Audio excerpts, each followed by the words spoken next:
आइए दोस्तों, आज की इस वीडियोस में हम आप लोगों को बताने के लिए आ गए हैं कि जितने भी स्टूडेंट डीएलएड में एडमिशन के लिए कुछ दिनों पहले अपना एग्ज़ाम दे करके आए हुए थे, तो उनका रिज़ल्ट जो है जारी कर दिया गया है। तो आप लोगों के इंतज़ार की घड़ी समाप्त हो चुकी है।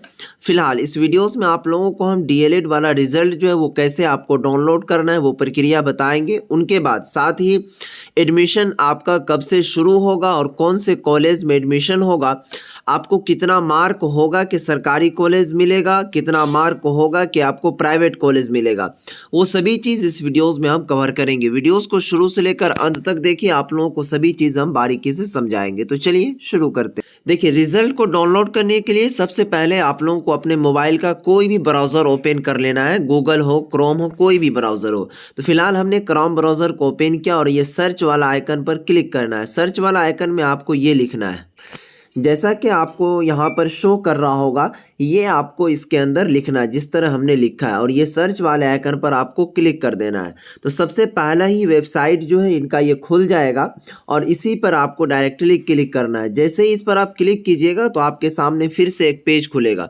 जैसे ही एक पेज खुलेगा तो यहाँ पर थोड़ा सा स्क्रॉल आप कीजिएगा तो एक सेक्शन शो होगा रिजल्ट का। इस रिजल्ट वाले आइकन पर आपको क्लिक करना है। जैसे ही इस रिजल्ट वाले आइकन पर आप क्लिक करेंगे तो आपके सामने इस तरह से पेज ओपन होगा और यहाँ पर इसी में आप देखेंगे तो फिलहाल 1 नंबर, उसके बाद 2 नंबर हिंदी हो गया और तीसरा नंबर में देखेंगे यहाँ पर लिखा हुआ है कि बिहार डीएलएड रिजल्ट 2024। इसी लिंक पर क्लिक करना है। जैसे ही इस लिंक पर आप क्लिक कीजिएगा तो आपके सामने इस तरह का पेज होगा। इसको स्क्रॉल करना है आगे, इस तरह आपको स्क्रॉल करते चलना है। जैसे ही और थोड़ा सा आगे जाइएगा, आप थोड़ा सा और आगे जाइएगा तो यहाँ पर एक लिंक शो करेगा। यहाँ पर ध्यान देने की कोशिश कीजिए तो आपको वो लिंक नज़र आएगा। ये देखिए, आपको direct link to check result score card, यहीं पर आपको क्लिक करना है। जैसे ही इसके ऊपर में आप क्लिक कीजिएगा तो फाइनली जो बिहार बोर्ड का ऑफिशियल साइट है डीएलएड वाला, वो खुलकर सामने आएगा।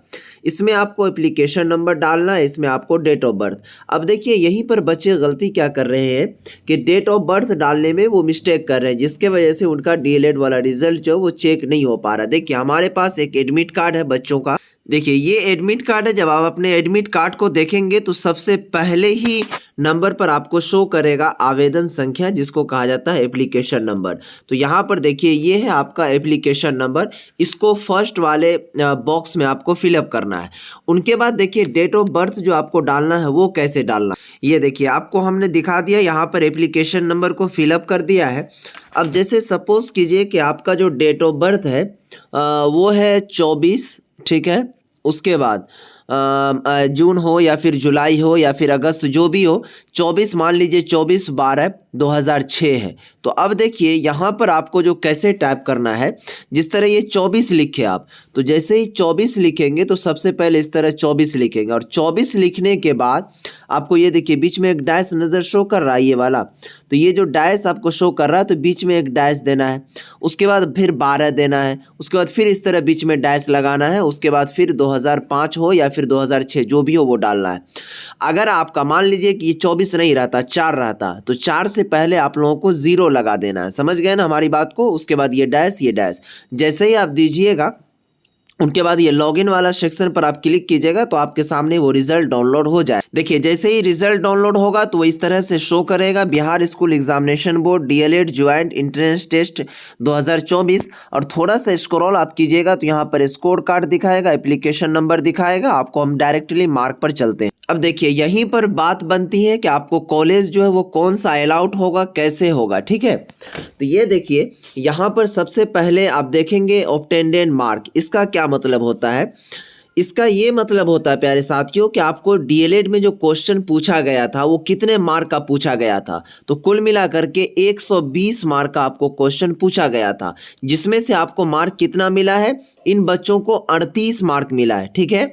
यही होता है प्राप्त अंक, यानी कि 120 में से इनको 38 मार्क मिला। तो इसी तरह से आप देख लीजिएगा यहाँ पर आपने जो एग्ज़ाम दिया है उनमें कितना मार्क मिला। उसके बाद ओवरऑल रैंक, यानी कि पूरे बिहार के अंदर जितने भी बच्चे एग्ज़ाम दिए हैं, चाहे गर्ल्स हो चाहे बॉयज़, दोनों को मिला करके जो इनका रैंक है वो ये है, इकाई दहाई सैकड़ा हज़ार 10,000 लाख 3,90,509।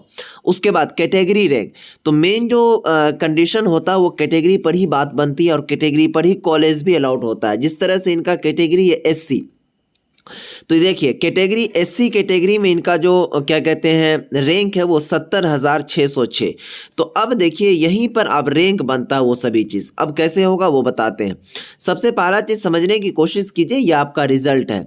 रिजल्ट जारी होने के बाद 4 से 5 दिनों के अंदर या फिर 6 से 7 दिनों के अंदर समझ लीजिए आपका क्या कहते हैं काउंसलिंग के लिए फॉर्म का अप्लाई होता है। अब काउंसलिंग किसको कहते हैं वो समझिए। जिस तरह से आपको कौन सा कॉलेज मिलना चाहिए, कौन से कॉलेज में एडमिशन होगा, तो उस हिसाब से बिहार बोर्ड फिर से दोबारा आपको एक फॉर्म अप्लाई करने के लिए कहेगा। तो उसमें आपके ज़िला के अंदर जो कॉलेज होंगे या फिर बिहार के अंदर जो कॉलेज होंगे उनमें से कम आपको 10 कॉलेज का नाम कहता है चुनने के लिए। तो वो 10 कॉलेज का आप नाम चुन करके देंगे, ठीक है। तो ये आपका काउंसलिंग हो गया। उसके बाद जो है 10 से 15 दिनों के बाद फिर मेरिट लिस्ट जारी होगा कि आपको कौन सा कॉलेज मिला और किस कॉलेज में आपको एडमिशन लेना है। तो जितना जिनका कम रैंक होगा तो उनको उतना अच्छा कॉलेज मिल जाएगा सरकारी ही, ठीक है। उसके बाद जिसका ज़्यादा रैंक होगा तो फिर उसको प्राइवेट कॉलेज मिलेगा। तो फिलहाल अभी इस तरह से आप रिज़ल्ट को चेक कर सकते हैं। 5 से 6 दिनों का वेट कीजिए, आप लोगों को सभी चीज़ मालूम चल जाएगा कि किस तरह से काउंसलिंग होता है वो क्या चीज़। तो बस 5 से 6 दिनों का वक्त है। जैसे ही अपडेट आएगा मैं डाल दूंगा, आप लोग चैनल पर देख लेंगे। तो आज की इस वीडियोज़ को यहीं पर समाप्त करते हैं, फिर मिलेंगे नेक्स्ट वीडियो में। तब तक के लिए बाय।